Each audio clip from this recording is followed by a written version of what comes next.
Hi friends, ఈరోజు వచ్చేసి పొలంలో ఉన్నాము. టమాటా కోస్తున్నా.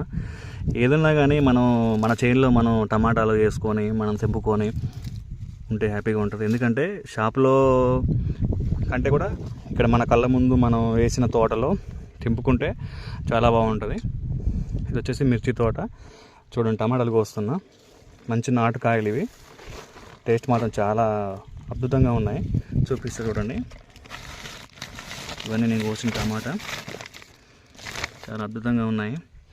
రైతులు ఎప్పుడైనా టమాటా వేసినా ఏది వేసినా కానీ రైతుకు గిట్టుబాటు ధర అనేది ఉండదు. మరి ఎందుకో తెలియదు. ఎప్పుడైతే రైతు టమాటా కానీ దోసకాయ కానీ ఏదైనా వేస్తాడో దానికి మద్దతు ధర అనేది అసలు ఉండదు. ఎందుకంటే రైతు కాడ దళాలు తక్కువ రేటుకి తీసుకొని అమ్ముకుంటారు. ఇక్కడ నష్టపోయేది ఎవరంటే రైతే.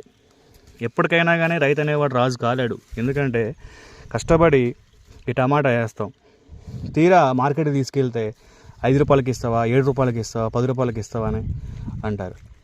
అదే దళారుల దగ్గర ఎక్కువ రేటు పెట్టి తీసుకుంటారు, రైతు దగ్గర వచ్చేసి తక్కువ రేటు పెట్టి తీసుకుంటారు.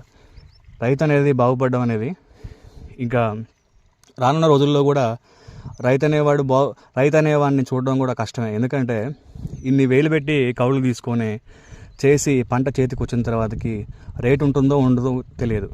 ఎందుకంటే ఈరోజున్న మార్కెట్ రేపు ఉండట్లేదు.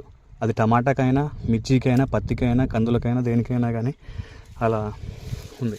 అందుకే దయచేసి రైతుని రెస్పెక్ట్ ఇవ్వండి. రైతు పండించే పంటలకి ఎంకరేజ్ చేయండి. మీ యూట్యూబ్ స్టార్ పవన్.